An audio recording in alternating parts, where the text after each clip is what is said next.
Hello. In this week's Parsha, Parshas Shoftim, it says, Ki yapalei mimcha davar lemishpat, if there will be something of wonder to you, meaning of question to you, in the matter of judgment, bein dam ladam, between blood and blood, bein din ladin, between law and law, bein neged lenega, between a blemish that is pure and a blemish that is impure, divrei rivos bisharecha, words of fighting in your gates. V'kamta ve'elisa el hamakom asher yivchar Hashem Elokecha l'shekein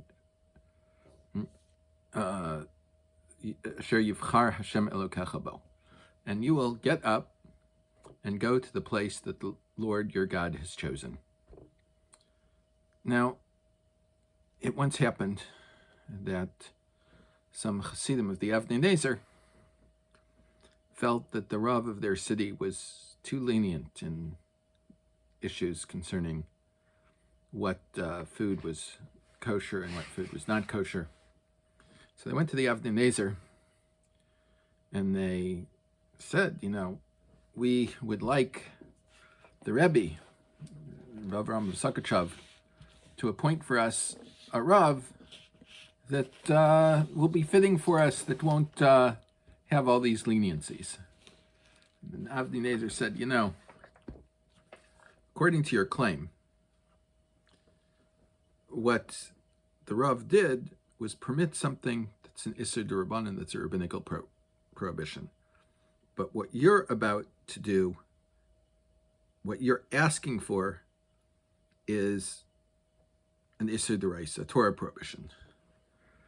And he says, why is it that there is something in your gates that you are wondrous about, between bein dam ladam, bein din ladin, bein nega lanega, between blood and blood, between law and law, between blemish and blemish? It's because of divrei rivos bisharecha. It's because there are matters of controversy, because you're fighting in your gates. There's another issue that's also talked about concerning this,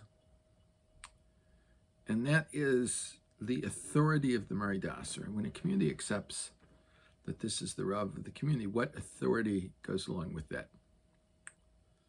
There is a well-known story, at least part of it is well-known, the second part of it is not very well-known, with the Vilna Gaon in his time in Lithuania. The Vilna Gaon was not the Rav of Vilna. Reb Shmuel was the Rav of Vilna, and he issued the Piskei Halacha. He ran the Beis Din, he's the head of the Beis Din, and so on.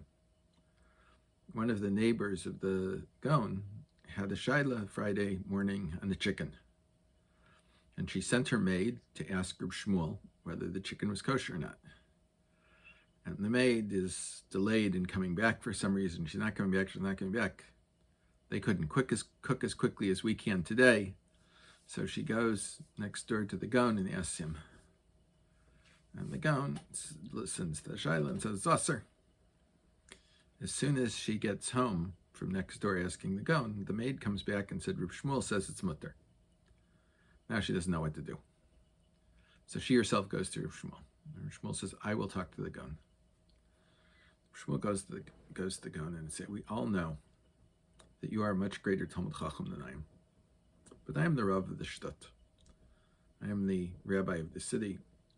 And I said the chicken's kosher, so you are going to come with me tonight to her house, and we are going to eat this chicken together."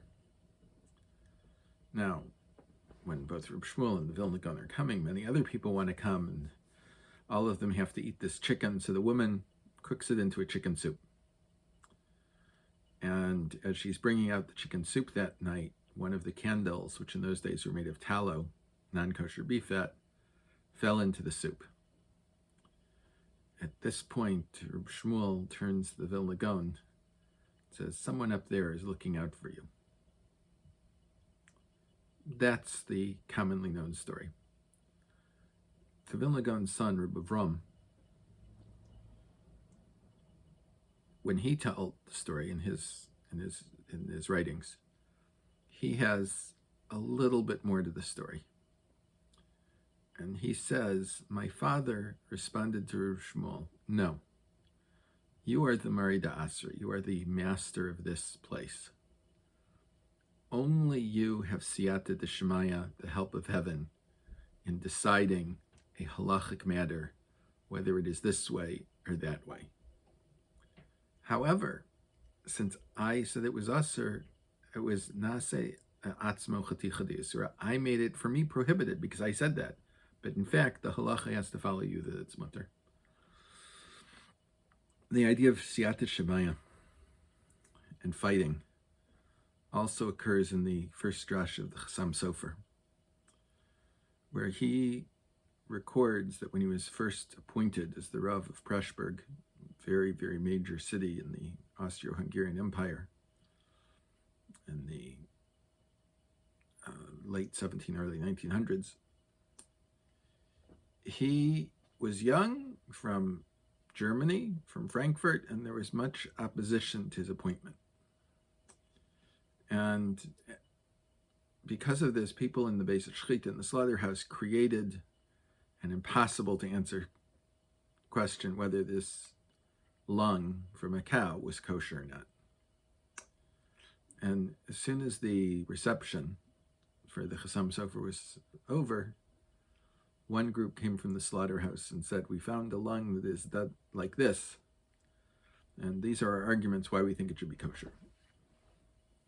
The Chassam Sofer thought, he said, yes, it's kosher.